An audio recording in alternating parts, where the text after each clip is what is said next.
Olá, seja bem-vindo à Literatura Falada, você que aprecia boas histórias assim como eu. Hoje a gente vai falar de Vidas Secas, do escritor alagoano Graciliano Ramos. Vidas Secas, como a gente sabe, trata da história de uma família de retirantes nordestinos, o Fabiano, assim, a Vitória, o menino mais velho, o menino mais novo e a cachorra-baleia, que estão em busca de melhores condições de vida.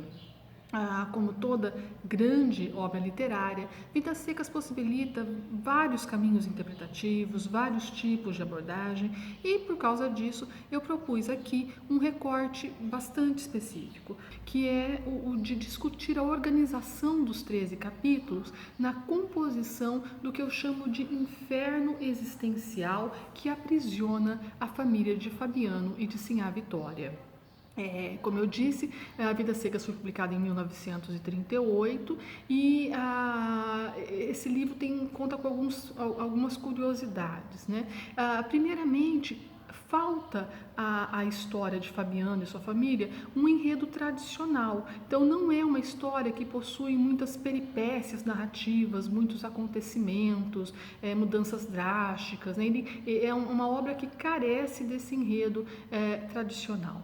Outro dado curioso é que os capítulos, os 13 capítulos que compõem a história, eles têm uma relativa independência um do outro, né? Então, é claro que há a sequência que é proposta pelo Graciliano Ramos, mas se você resolver ler em outra sequência, você também consegue entender a história. Isso fez com que o escritor Rubem Braga dissesse que Vidas Secas é uma novela desmontável, né? Então você pode desmontar aquela estrutura inicial e lê-la em numa outra ordem, né?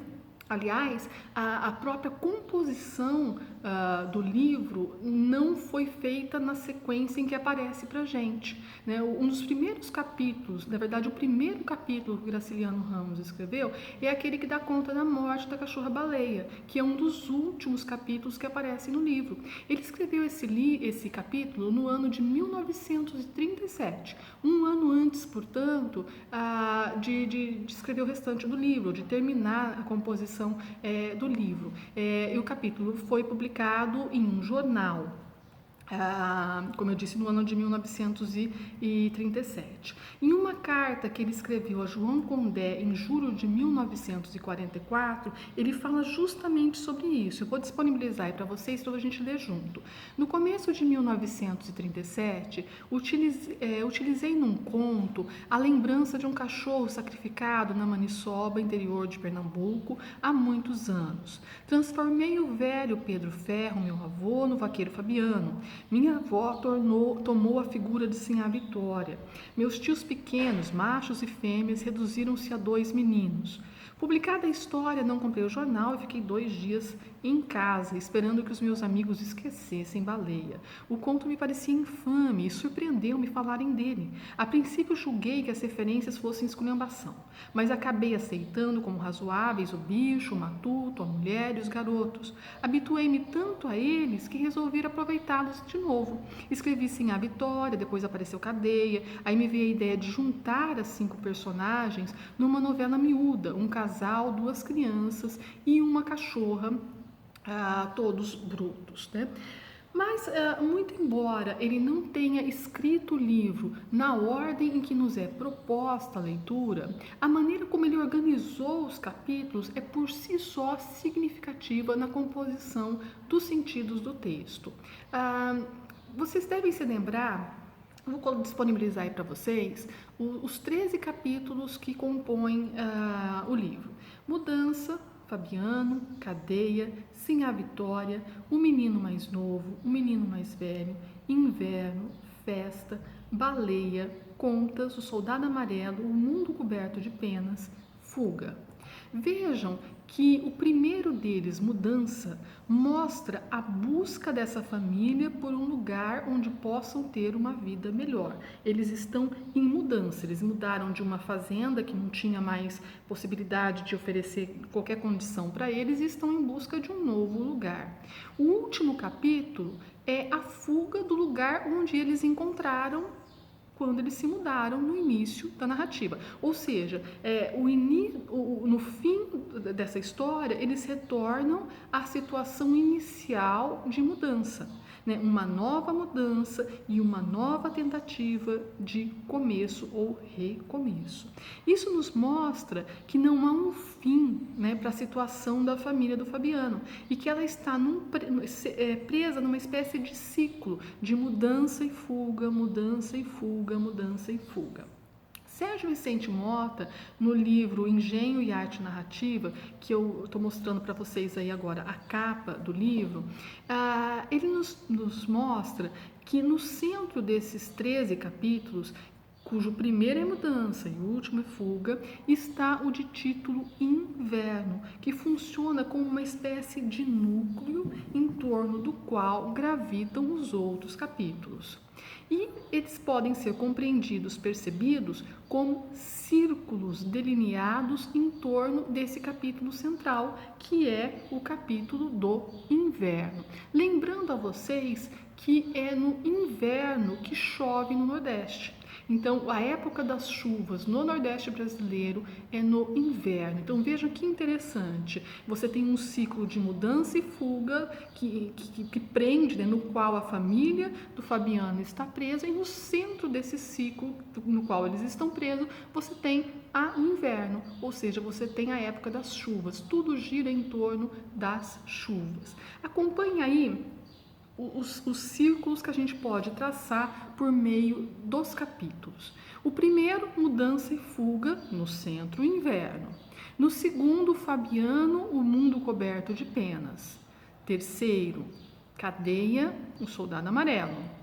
Quarto, sem a vitória, contas. O quinto, o menino mais novo, baleia. O sexto, o menino mais velho, festa. O sétimo, composto pelo núcleo, que é o inverno, a época das chuvas. Então, cada círculo, se você for prestar bem atenção, você vai ver que ele tem uma personagem ou uma situação em foco. Por exemplo, o primeiro, o ciclo no qual eles estão presos, mudança e fuga. O segundo, Fabiano. O terceiro, a gente tem aí a história do Fabiano com a cadeia e o soldado amarelo. O outro, assim, a vitória, e assim vai, né? Veja que a vida desses personagens não apenas gravita em torno da natureza, como está literalmente presa no seu ciclo. É como se fosse uma força centrípeta que atrai essa família, né? O capítulo Inverno mostra a esperança da chuva se realizando, né? Então finalmente ela chega, mas ao mesmo tempo ela chega com violência. Então ele mostra uma espécie de despotismo da água, sendo que o termo despotismo é usado no próprio capítulo de número 7. Vamos ler uma passagem? Dentro em pouco, o despotismo da água ia acabar. Mas Fabiano não pensava no futuro. Por enquanto, a inundação crescia, matava bichos, ocupava grotas e várzeas. Tudo muito bem. E Fabiano esfregava as mãos. Não havia o perigo da seca imediata que aterrorizara a família durante meses. A caatinga amadurecer, avermelhara-se, o gado principiara a emagrecer e horríveis visões de pesadelo tinham agitado o sono das pessoas. De repente, um traço ligeiro rasgara o céu para os lados da cabeceira do rio. Outros surgiram mais claros, o trovão roncara perto. Na escuridão da meia-noite, rolaram nuvens cor de sangue. A ventania arrancara sucupiras e umburanas, houvera relâmpagos em demasia, e Sinhá Vitória se escondera na camarinha com os filhos, tapando as orelhas, enrolando-se nas cobertas. Mas aquela brutalidade findara de chofre, a chuva caíra, a cabeça da cheia aparecera arrastando troncos e animais mortos. A água tinha subido, alcançada a ladeira, estava com vontade de chegar aos juazeiros do fim do pátio. Sinhá Vitória andava amedrontada. Seria possível que a água topasse os juazeiros? Se isso acontecesse, a casa seria invadida, os moradores teriam de subir o morro, viver uns dias no morro como preás. O inverno, que traz a tão esperada chuva, é severo e impõe sofrimento aos personagens. E o inverno nos lembra a palavra inferno. Inverno, inferno. E você deve lembrar que a palavra inferno está presente e bem presente em Vidas Secas por meio do capítulo do menino mais velho, que é justamente o capítulo que antecede o capítulo que trata do inverno. No capítulo O Menino Mais Velho, o menino ele está muito intrigado com a palavra inferno e ele questiona a mãe, assim, a Vitória, sobre o significado disso. No começo ele diz: deu-se aquilo porque Sinhá Vitória não conversou um instante com o menino mais velho. Ele nunca tinha ouvido falar em inferno. Estranhando a linguagem de Sinhá Terta, pediu informações.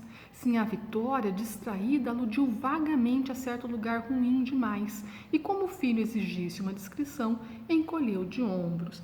O menino vai ficar bem atormentado com essa palavra, inferno, porque a palavra parece a ele muito bonita. Então ele não consegue compreender como que uma palavra bonita pode designar alguma coisa feia e ruim, como a mãe tinha dito para ele, né? E outro dado curioso, só para a gente finalizar esse vídeo, a crítica tem afirmado que a história de Vidas Secas é ahistórica, né? Ela não se situa em um tempo ou em um espaço definido. O que parece estar em foco é a própria condição humana, condição carente ao extremo e presa nos ciclos da natureza, da qual ela não consegue escapar. Aliás, a obra coloca em evidência uma vasta gama de carências, dentre elas a própria carência da linguagem. O Graciliano Ramos escolhe como maneira de narrar a história dessa família, de Fabiano e Sinhá Vitória, por meio do discurso indireto livre, ou seja, os personagens não têm voz, até porque eles carecem de linguagem e de discurso. Mas essa é uma outra história. Espero que você tenha gostado e até o nosso próximo encontro.